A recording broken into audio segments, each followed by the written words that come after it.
Bonjour à tous et bienvenue dans les Chroniques du Design. Je suis Nicolas Guy, designer et cofondateur de l'agence conseil Front Guys. Front Guys est une agence conseil spécialisée en product design et en développement front. Dans cette série de podcasts, nous plongeons dans le témoignage de professionnels qui font le design d'aujourd'hui et découvrons comment elles ont triomphé de leurs échecs et surmonté les difficultés pour en sortir grandis. Aujourd'hui, pour ce nouveau numéro, nous rencontrons Émilie Larose. Bonjour Émilie. Bonjour Nicolas. Comment vas-tu? Très bien, merci. Et toi? Très bien, merci beaucoup de prendre du temps pour ce podcast. Avec grand plaisir. Déjà, pour commencer, est-ce que tu peux te présenter, toi et ton parcours, pour situer un petit peu pour ceux qui ne te connaissent pas encore? Oui, alors donc Émilie Larose. J'ai commencé le métier de designer à l'époque où ça s'appelait encore ergonome. Oui. Donc je ne vais pas te situer de date, mais en tout cas c'était il y a assez longtemps. Ergonome des IHM, et puis j'ai basculé vers le métier d'UX designer pour avoir un petit peu plus de concret dans mon métier. Donc j'ai évolué dans différentes agences design à Paris. Et puis plus récemment, j'ai rejoint une boîte qui s'appelait Voyage SNCF à l'époque et qui s'appelait au moment de mon départ SNCF Connect and Tech. Et pour aujourd'hui, occuper le poste de Head of Design chez Hippon Technologies, qui est une ESN internationale. Ok, très bien. Merci beaucoup pour cette présentation. Est-ce que tu as des activités extra-professionnelles qui concernent le design ou de manière générale ou pas? Alors, qui concerne le design, non, pas tellement. Pas tellement. Pas tellement. Une passion dans la vie assez à part le design? Je suis judokate. Ah ouais? Judokate, ceinture noire 2e dan. Alors, Ah oui. ouais, voilà, il ne faut pas m'embêter. C'est pas vrai. Tu ferais attention maintenant. Non, c'est un très beau sport, le Ouais. judo, avec un code moral, des très belles valeurs Ouais. de partage, d'entraide, Mhm. bienveillance. Ouais. Donc, c'est assez en écho avec nos métiers, je Ouais. trouve, et le thème qu'on va aborder aujourd'hui. Tout à fait. Et justement, on va y venir, justement. De quoi tu vas nous parler aujourd'hui, Émilie? Je vais vous parler de la sortie du produit SNCF Connect, qui a fait beaucoup parler. Donc il faut remonter à janvier 2022. Je pense que c'est intéressant de remonter à la conception du produit bien sûr. pour situer le contexte. Mais peut-être avant de commencer, je voulais dire que ce que je vais exprimer n'engage effectivement que moi. C'est mon ressenti. Bien sûr. Ça peut-être que des collègues de l'époque n'ont pas ressenti la même chose. En tout cas, j'ai beaucoup de bienveillance vis-à-vis de cette entreprise et j'en garde un excellent souvenir malgré cette période assez douloureuse. Ouais, j'imagine. Mais justement, tu as bien fait de préciser ça. Effectivement, c'est un podcast où on s'intéresse vraiment au ressenti personnel et c'est là-dessus qu'on va creuser. Donc, mais c'est une très bonne chose de l'avoir précisé. Merci beaucoup. Et je t'écoute du coup maintenant. J'ai rejoint Voyage SNCF pendant le confinement. Voilà, c'était une très belle opportunité. Moi, j'occupais chez eux le poste de Head of Research, Design Research, Vision, donc tout ce qui est prospective, et puis les aspects Design Ops. Et quand je suis arrivée dans l'entreprise, dès le lundi suivant, on lançait finalement l'ambition de créer ce nouveau produit. Donc ça a été finalement très vite, au départ assez confidentiel, un projet qui a démarré à 5 en mode start-up. On a lancé un POC et puis on s'est très vite engagé dans un projet d'une envergure énorme, parce qu'on a travaillé sur un produit qui est utilisé par énormément de Français. Donc on s'est engagé dans ce projet qui a duré grosso modo 18 mois et qui, pour le coup, a été très, très professionnel dans la façon de faire. Moi, j'ai travaillé avec des gens extrêmement brillants. Ça faisait une petite dizaine d'années que j'ai exercé ce métier. J'ai découvert vraiment des gens extrêmement talentueux, des métiers que je ne connaissais pas forcément. Et donc, voilà, un rythme de projet assez soutenu, mais finalement... on avait aussi conscience de la chance qu'on avait de travailler sur un produit aussi utilisé que celui-ci, avec autant de visibilité et donc finalement avoir l'opportunité d'être embarqué dans une aventure assez extraordinaire. Énorme. Est-ce que c'était une entreprise qui était déjà un petit peu tournée vers le produit, qui avait une culture produit assez mature, on va dire? C'était quoi à peu près le niveau de maturité de l'entreprise à l'époque? Ouais, c'est une entreprise qui avait déjà évolué vers un mode produit. Le produit phare de cette période-là, c'était Oui SNCF. C'était un produit qui marchait très bien. C'est d'ailleurs moi, en commençant dans cette entreprise, que j'ai vraiment pu progresser et monter d'un cran dans la méthode produit que j'avais balayée très en surface dans mes expériences précédentes. Mais là, finalement, j'arrivais dans une entreprise qui était assez mature, avec finalement un petit peu de lourdeur de process qu'on connaît dans les grosses organisations, mais avec quand même une forme d'agilité, parce que Voyage SNCF était une filiale privée du groupe SNCF, donc avec quand même assez peu de salariés et une organisation propre. Voilà. Ça représentait à peu près combien de personnes qui bossaient sur ce produit? J'imagine que ça a varié en fonction des phases. Ouais. On a commencé, on était très peu nombreux parce que c'était le lancement. Il fallait explorer un petit peu la pertinence, la faisabilité sous différents prismes. Et puis très vite, on est arrivé à plusieurs dizaines, voire plus d'une centaine de personnes à travailler sur ce projet, des streams qui se lançaient en parallèle, et finalement quelque chose qui prend de l'ampleur extrêmement vite. Mais malgré tout, avec un plan qui est assez respecté, et un projet qui n'est pas facile, parce que ça va très vite, c'est très prenant, il y a un certain nombre de contraintes évidemment, mais par contre, un projet qui est mené avec beaucoup de professionnels, de façon très professionnelle. Ok. Donc bien cadré, quoi. Assez bien cadré. C'est ça que tu veux dire par là. Et puis, pour le coup, nous qui avions, au sein de mon équipe, la partie UX Research, j'ai rarement fait autant d'études sur un produit. On est vraiment reparti de l'existant, analyser vraiment toutes les études qu'on avait en interne. On s'est questionné sur c'est quoi un voyage, c'est quoi un déplacement. On a vraiment ouvert le scope. Je crois qu'on a fait plus d'une centaine d'études pour le lancement de ce produit, pour une équipe à l'époque de 4 UX researchers. Donc c'est gigantesque. C'est quand même gigantesque. C'est super conséquent. Et on avait conscience d'avoir beaucoup de chance de pouvoir réaliser autant de... Parce que c'est assez rare, des équipes en investissement aussi conséquent dans des produits comme ça, dans des boîtes. Surtout dans des boîtes qui donnent un peu cette image de boîte un peu vieillotte. On s'imagine pas. Voilà. Mais je pense qu'effectivement, le fait que ce soit une filiale privée, ça a peut-être effectivement joué là-dedans. Oui, tout à fait. Okay. Je te laisse continuer du coup. Donc projet finalement dont on était assez fiers, parce que moi je me souviens à cette époque-là, j'en parlais un petit peu autour de moi. Alors je donnais pas tous les détails parce qu'il y avait énormément de confidentialité autour de ce projet-là. Par contre, mon entourage proche savait que je travaillais sur un produit qui allait se lancer assez prochainement. Donc voilà, on éprouvait collectivement une certaine fierté. On se projetait aussi un petit peu, sans prétention, mais en tout cas, on se disait qu'on avait vécu une aventure assez intéressante et qu'on avait envie de la partager au sein de la communauté design. Et on se disait que l'année 2022, alors la sortie était prévue pour janvier, ça allait être une année où on allait beaucoup partager et communiquer sur ce qu'on avait vécu. Et à ce moment-là, c'était, malgré la difficulté du projet et le fait qu'on n'était pas dans les temps, on avait décalé déjà d'un mois la sortie, c'était un peu stressant, mais quand même, voilà, beaucoup de fierté. Je me souviens qu'à ce moment-là, en tout cas personnellement... C'est là d'être une belle aventure humaine, en tout cas. Ouais. Absolument. Et même après, avec toutes les galères qu'on a connues, que je raconterai, il y a eu beaucoup, malgré tout, de cohésion au sein de l'équipe design et beaucoup de bienveillance.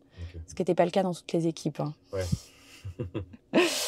Donc c'est vrai qu'au moment de la sortie, c'était le 25 janvier 2022, cette date elle reste gravée comme... J'imagine. Alors c'est dur ce que je vais dire, mais c'est presque comme quand il y a un décès, on se souvient d'une date. Ouais. Et, Ouais, ou un événement tragique, ouais. genre les 2 tours, par exemple. C'est ça, Je me souviens exactement. exactement d'où je suis Ouais. quand je vois les infos. C'est exactement ça. Les événements marquants, c'est... Et c'est marrant parce que voilà, moi, personnellement, j'ai beaucoup de mal à me souvenir des dates d'anniversaire, des événements heureux. Mais ça, dès que ouais. celui-ci, alors je dis pas que c'est un événement tragique, mais en tout cas, je me souviens que c'était un mardi, Ouais. 25 janvier, et que la veille, j'avais demandé à mon équipe, et précisément aux UX researchers, de guetter ce qu'on allait dire. Parce que finalement, de façon assez naïve, je me disais que les réseaux sociaux étaient aussi une source de retour utilisateur, même si effectivement c'est parfois biaisé. Il faut savoir trier aussi. Voilà, exactement. Mais c'est vrai qu'on était dans cette démarche, dans cette équipe, de guetter tout le temps ce qu'il pouvait y avoir autour de nous. Moi, en découvrant le secteur de la mobilité, je me disais c'est absolument génial. En fait, tous les jours, on est au contact de nos clients et c'est une chance. Donc je leur demandais à chaque fois qu'elles étaient dans les transports. Je dis elles parce que c'était une équipe féminine. De ne pas hésiter à observer, à questionner, alors tout en respectant évidemment nos moments off. Mais je trouvais ça assez génial. Et donc là, assez naturellement, voilà, je m'étais dit, on va regarder un petit peu ce que les gens disent. C'est marrant parce qu'avec le recul, je me dis, c'était tellement naïf de penser que tout le monde allait nous féliciter. Quand on est content d'un travail qu'on a fait, forcément, voilà. Et puis en plus de ça... Toi, en plus de ça, en étant dans l'équipe research, on va dire la source de l'information, de la connaissance utilisateur, tu te dis forcément, on a tellement étudié les utilisateurs que on a répondu juste, c'est sûr. Mais en fait, pas tout à fait, parce que, et c'est là où, avec le recul, je me dis, j'aurais quand même pu m'en douter fortement. On avait fait une version bêta avec un gros dispositif justement d'études. Il y avait plus d'une centaine d'utilisateurs qui avaient utilisé pendant plusieurs semaines le produit et qu'on avait suivi grâce à un journal de bord. Et on avait terminé cette phase-là par des focus group. On voulait recueillir le constat final finalement de ces premiers tests. Et en fait, c'était précurseur de ce qui allait nous attendre en fait. C'était très négatif. Il y avait une forme d'incompréhension, ce qui est globalement, finalement, a été le constat aussi de départ. Une sorte de Big Bang où le terrain n'est pas du tout préparé, on lance ce produit sans prévenir personne. Donc personne ne comprend et donc c'est vrai que la première réaction des utilisateurs c'est pourquoi vous changez un produit qui marche bien et puis en plus celui-ci il marche pas bien donc on comprend pas, il est tout noir, je les comprends. Et effectivement, quand il y a des grandes révolutions dans des produits, c'est souvent ce qui se passe. Enfin, je veux dire, la résistance au changement, alors, je ne sais pas si c'est spécifique à la culture francophone, mais en tout cas, c'est très présent chez nous. Voilà, on s'y attend forcément. Quand on révolutionne un produit, forcément, on va avoir des gens pas contents. Ouais, tu as raison. Et puis, au-delà du mécontent, je pense que c'est vraiment la volonté des gens de comprendre pourquoi. Ce qui est légitime. Parce que c'est vrai, après tout, pourquoi est-ce qu'on change ? Alors, le changement en tant que tel n'est pas simple, mais... Et tu penses que du coup, il y a eu peut-être une problématique d'accompagnement au changement ? Est-ce que vous auriez dû, avec le recul maintenant, tu peux te dire, peut-être qu'on aurait dû communiquer avec les clients nettement en amont, 1 an avant, pour prévenir, etc., pour vraiment les habituer au fur et à mesure ? Ouais. Et d'ailleurs, vas-y. à ce sujet-là, j'avais une question. Parce qu'effectivement, donc, où maintenant je l'apprends, il y a eu des bêta-tests avec des vrais utilisateurs sur une version, etc. Mais dans notre culture produit aujourd'hui, on essaye toujours... Enfin, il y a 2 stratégies globalement, mais il y a une stratégie qui consiste à sortir le fameux MVP, c'est-à-dire vraiment quelque chose avec peu de fonctionnalités, de laisser l'autre produit vivre pendant ce temps-là, et puis de faire une transition douce comme ça. Ça a été une décision de ne pas faire ça et de sortir l'application. Ça a été une décision du top management. Ouais. Alors il y a plusieurs explications. Alors effectivement, nous, ce qu'on préconisait, c'était d'avoir une progression finalement dans la sortie de ce produit et surtout de prévenir en fait, pour accompagner au mieux le client dans ce changement et ne pas lui imposer du jour au lendemain. Ça n'a pas été possible parce que, je vais enfoncer personne, mais en tout cas, la direction de Voyage SNCF à cette époque-là avait décidé que le projet restait confidentiel jusqu'à la sortie. On n'avait pas le choix. Donc il fallait composer avec ça. Par contre, et c'est là où c'est hyper difficile à expliquer, c'est que ce produit-là, il venait pas remplacer strictement, oui, SNCF, mais il venait aussi adresser un autre besoin qui était la mobilité du quotidien, qui était portée par une autre application. Donc finalement, d'avoir les trois produits qui cohabitent, ça n'aurait pas été simple non plus, je pense, d'un point de vue usage. C'était très complexe à gérer ça.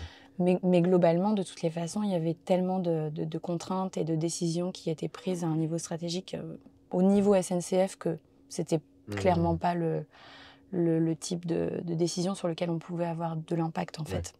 Donc il fallait composer avec ça, mais avec le recul, moi je suis persuadée que si on avait mieux accompagné nos clients à faire de la communication autour de cette sortie et à les prévenir de la révolution. De la révolution, de la migration des comptes clients, enfin ça a généré quand même beaucoup de frustration de leur côté. Et, ça aurait été probablement un peu mieux accueilli.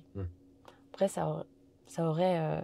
Enfin, on aurait quand même subi cette vague de mécontentement qui était parfois légitime, de toutes les façons. Parce que beaucoup de bugs techniques et parce que des choix qui pouvaient paraître complètement déconnectés de la réalité ou du bon sens qu'on aurait dû avoir en tant que designer. Mais c'est ça qui a été finalement le plus défi. Enfin, si je rentre un petit peu dans ce qu'on a ressenti à ce moment-là, d'avoir des critiques de la population française très globalement, c'était difficile, mais c'était compréhensible. C'était le jeu. C'était le jeu, absolument. Clairement. Et puis quand on s'appelle SNCF, on se fait critiquer. De toute façon, il y a une culture de la critique. Tout à fait. Mais de voir, parce qu'on a été en gare, je pourrais te raconter un petit peu ce qu'on a essayé de mettre en place après, mais quand on allait en gare observer les gens, je voyais les points de friction auxquels ils étaient confrontés. Moi, j'aurais été hors de moi aussi à leur place, donc finalement, ça, je voulais bien le comprendre. Mais c'était quand même une période très difficile, et ce qui nous a... Et moi, personnellement, ce que j'ai le plus mal vécu, c'est la vague de critiques qu'on a subie de la communauté design, en fait. Et c'est vrai que même avec du recul, j'ai du mal à comprendre parce que je me dis que l'une de nos qualités premières et les choses qu'on met en avant, c'est l'empathie, c'est la bienveillance, c'est l'écoute, c'est le fait de comprendre. Et là, on a eu l'impression qu'on subissait des critiques sans forcément avoir la possibilité de se justifier, d'expliquer, de communiquer, ne serait-ce que de communiquer. C'était assez compliqué. C'est vrai que sur LinkedIn, pendant quelques jours, moi j'ai eu l'impression que ça s'est transformé en Twitter, quoi. C'était vraiment, j'ai l'impression de voir des haters critiquer, pas forcément en plus de façon constructive, tout le monde donnait son avis à droite à gauche sans connaître le contexte, alors que nous on sait justement en tant que designer que on ne peut pas faire tout ce qu'on veut, il y a des contraintes, il y a des contraintes politiques, il y a des contraintes techniques, il y a tout ça. Donc comment on peut être aussi acerbe? C'est vrai que moi j'ai eu du mal avec ça. Mais j'imagine qu'en plus en tant que designer, c'est compliqué de recevoir ça, quoi. Ouais, c'est compliqué et comme tu dis, on est censé le savoir que c'est pas simple et je me dis que ces gens-là n'ont probablement pas évolué dans des grosses organisations et n'ont pas vécu ce type de projet et ne peuvent pas avoir en tête toutes les contraintes qui sont gigantesques. Et quand tu parles de contraintes politiques, effectivement, il y avait des contraintes législatives qui étaient imposées par des lois et parfois on ne peut pas faire autrement. Alors il y avait certains partis pris qui étaient assez discutables et je pense qui auraient...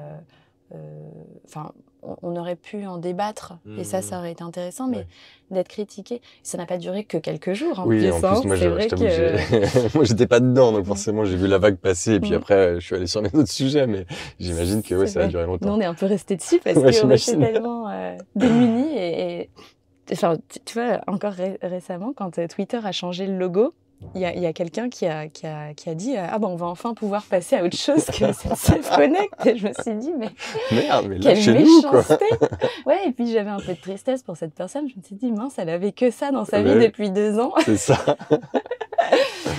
Mais oui, c'est vrai que ça fait du mal.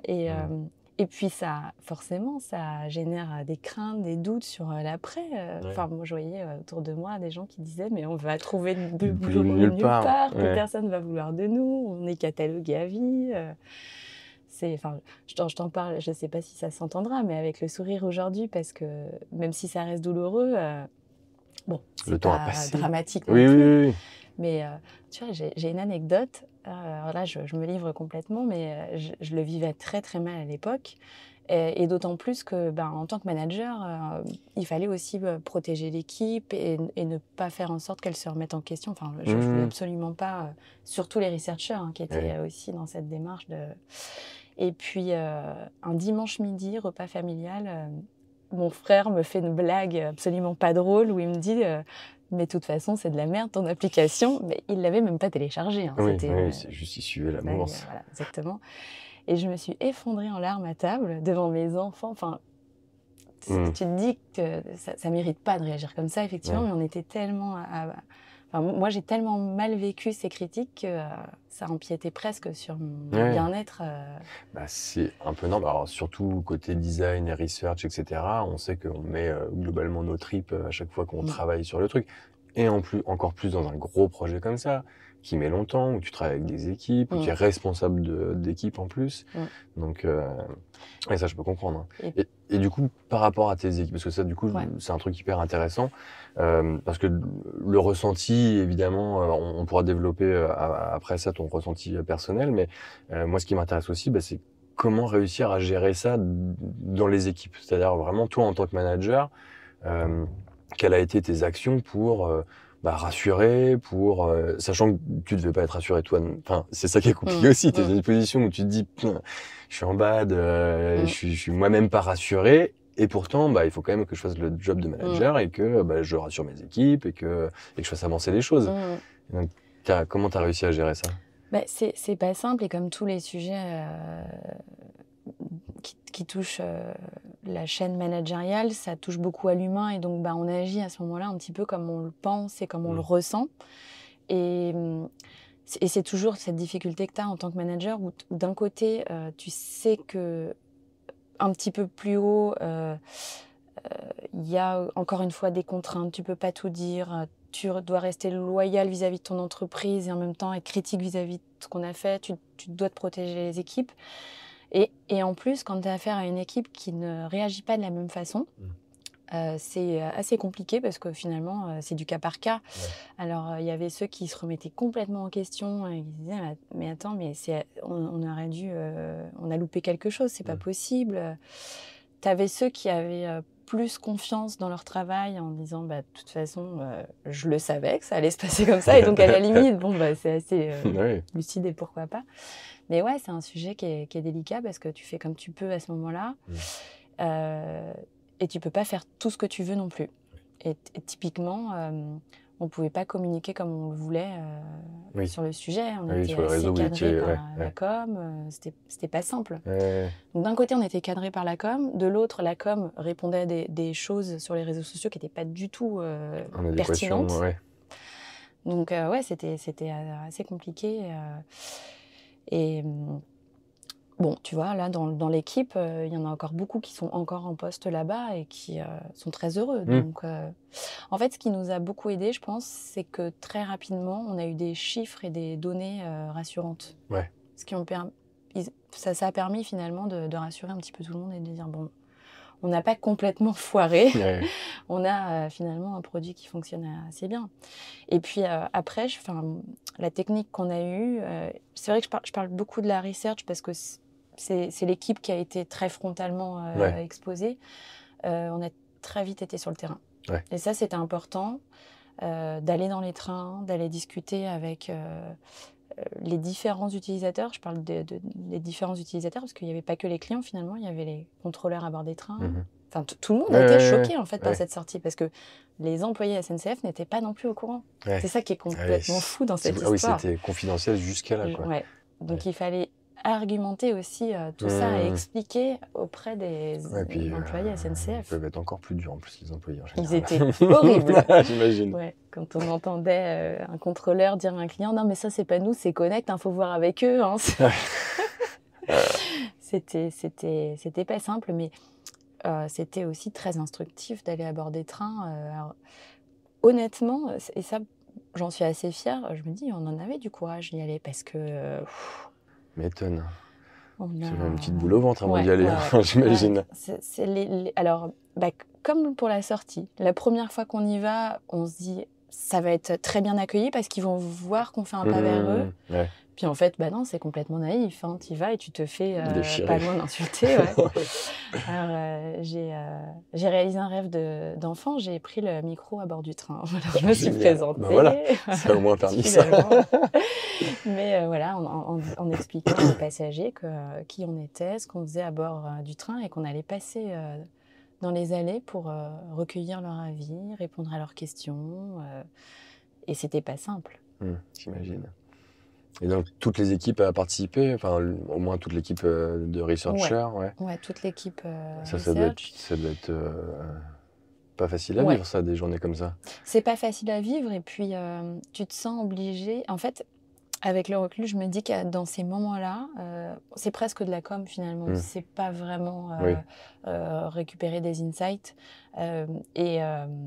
Je pense que c'était utile de le faire à ce moment-là, mais par contre, avec un peu de recul, je me dis qu'on fait pas très bien notre métier dans ces contextes-là.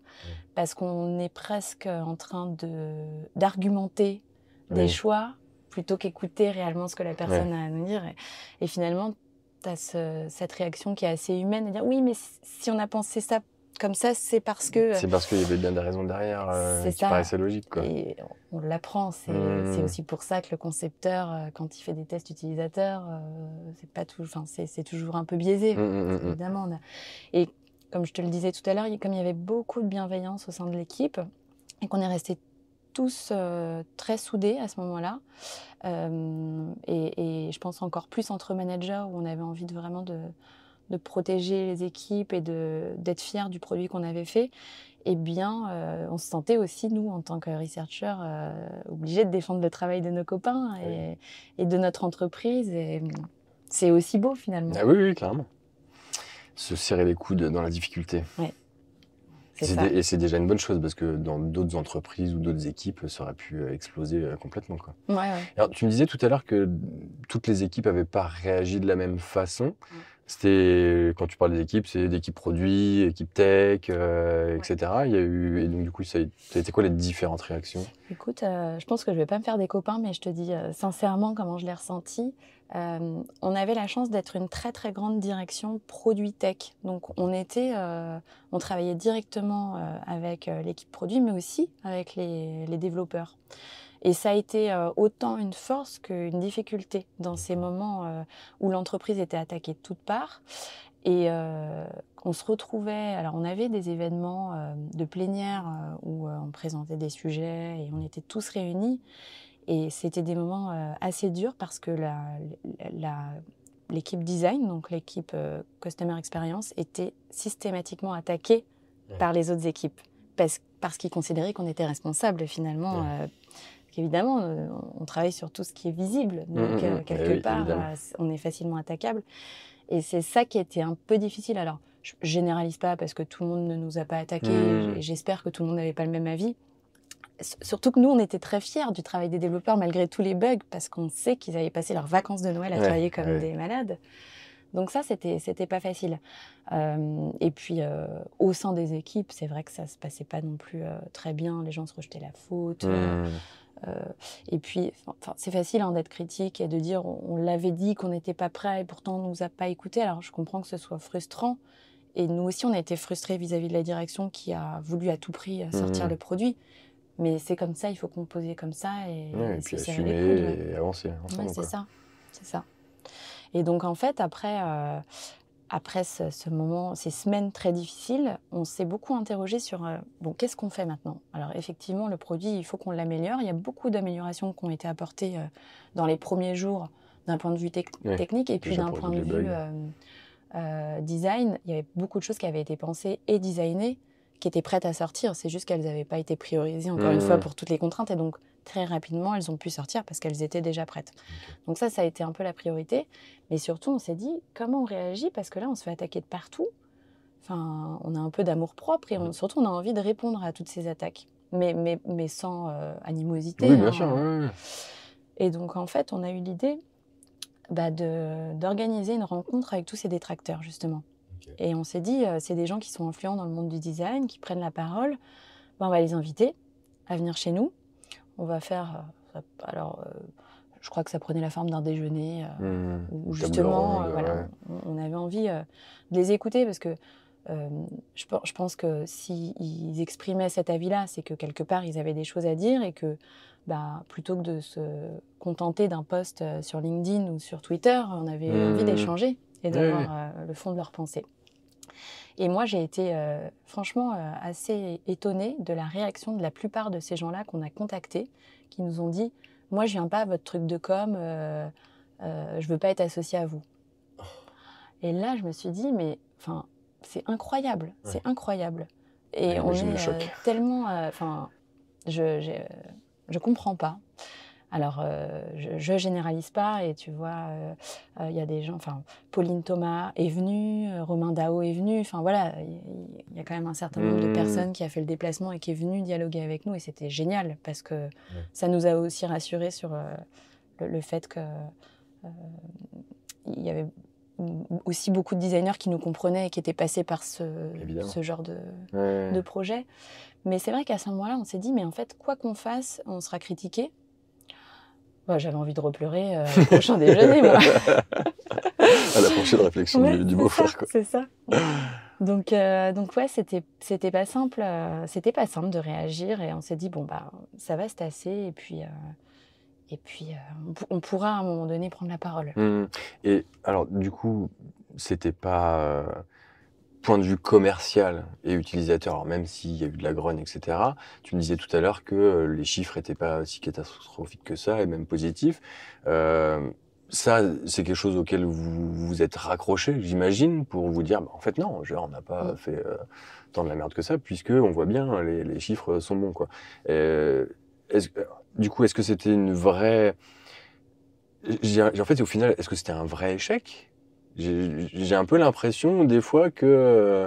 alors oui, il y avait des trucs qui n'allaient pas, il y avait des bugs, comme dans tous les produits qui sortent, j'ai envie de dire. Donc, comment ça se fait que ça a cristallisé autant de réactions, alors qu'au final, si les chiffres sont assez positifs, c'est que c'est pas une catastrophe, quoi.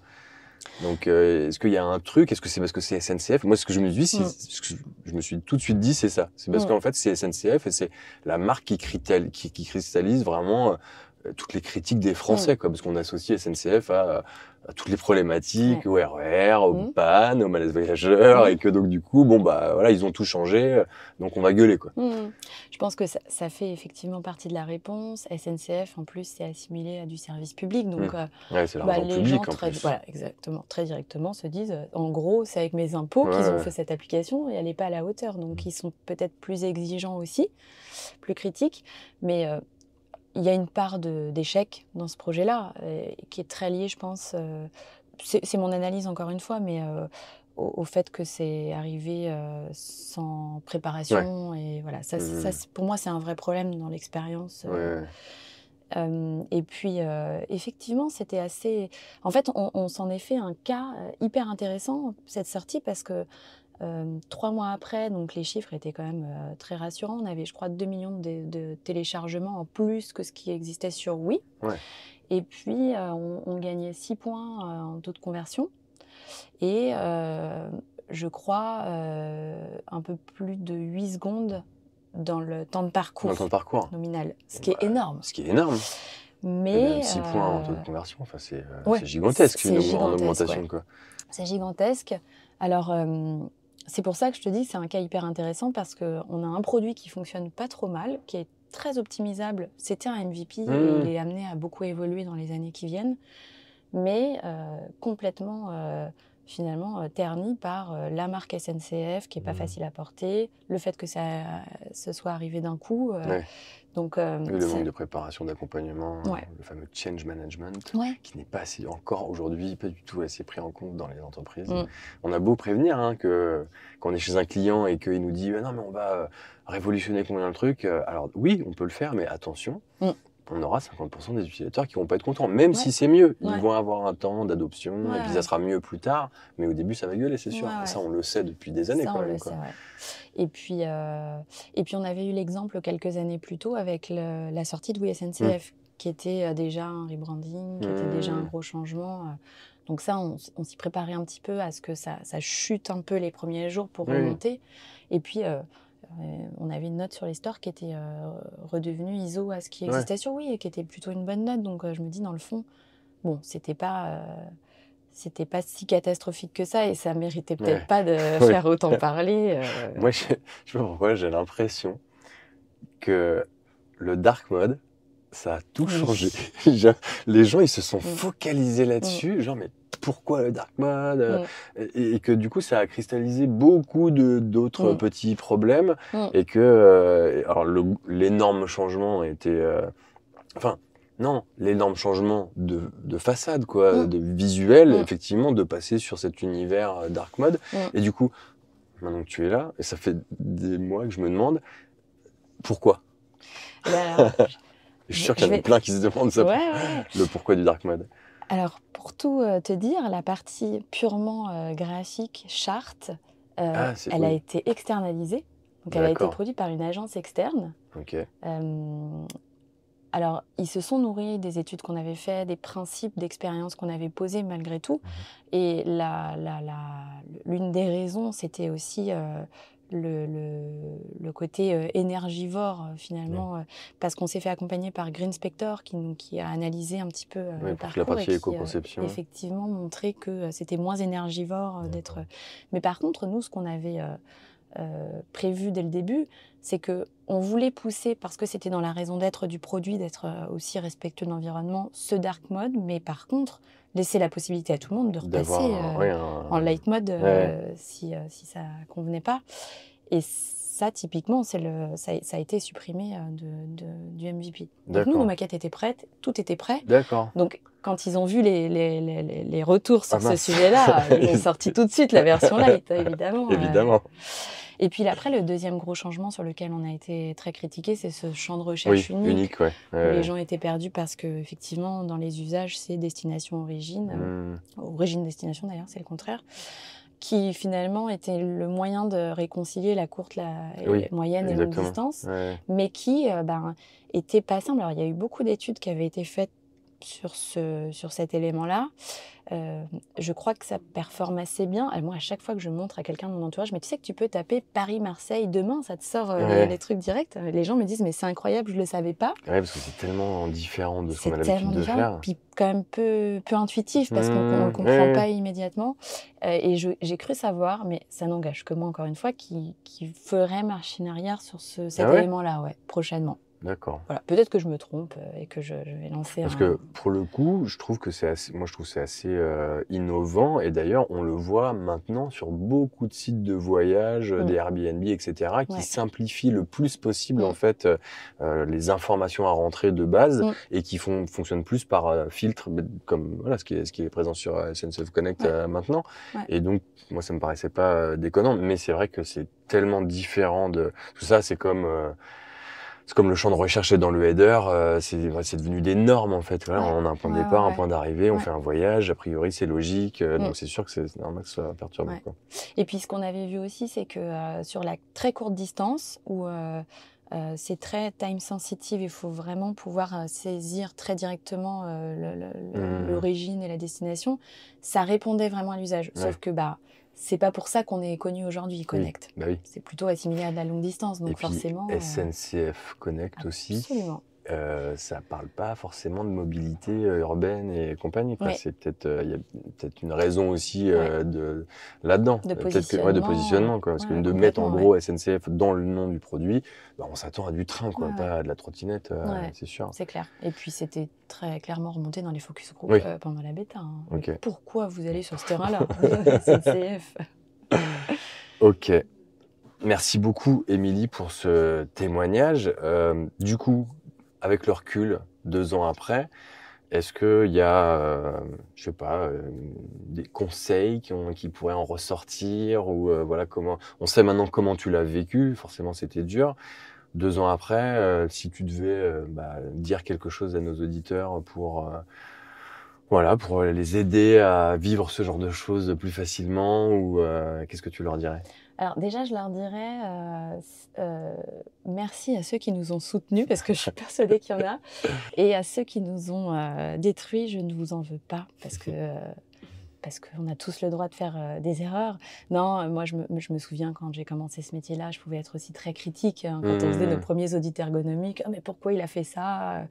Donc effectivement, je peux le comprendre, mais c'est vrai que moi, ce que je garde aussi de cette expérience, hormis avoir eu la chance de travailler sur ce produit-là, et puis la tristesse d'avoir vécu ces périodes un peu plus sombres, ce que j'en retiens, c'est que je resterai encore plus tolérante vis-à-vis des gens qui m'entourent à l'avenir, parce que pour avoir vécu ça, je souhaite à personne de vivre. Alors, c'était pas non plus dramatique, mais Non, mais je vois que ça a quand même été traumatisant. Ouais, tout à fait. Ouais. Et donc, voilà, quand il y a il y a 2 ans, quand La Redoute a fait un rebranding, je sais qu'ils ont été pas mal critiqués. Moi, je suis restée assez vigilante sur ce que j'allais en dire, parce que j'imagine que c'est pas simple. Et voilà, je pense que s'il y a un message à faire passer, c'est qu'il faut qu'on soit vraiment tolérants les uns vis-à-vis des autres, et puis qu'on cherche à comprendre, tout simplement. Voilà, exactement. Avant de critiquer, peut-être essayer de comprendre les choix qui sont jamais simples, et qui sont jamais que dirigés par les designers. Absolument. Et donc forcément, c'est un travail collaboratif, il n'y a pas une responsabilité sur une personne, et donc forcément, voilà. Soyons bienveillants tous ensemble. Ouais, un super mot de la fin. Merci beaucoup, Émilie. Je te souhaite une bonne fin de journée. Merci beaucoup d'avoir témoigné sur ce sujet. Et écoute, je te dis à très bientôt. À bientôt.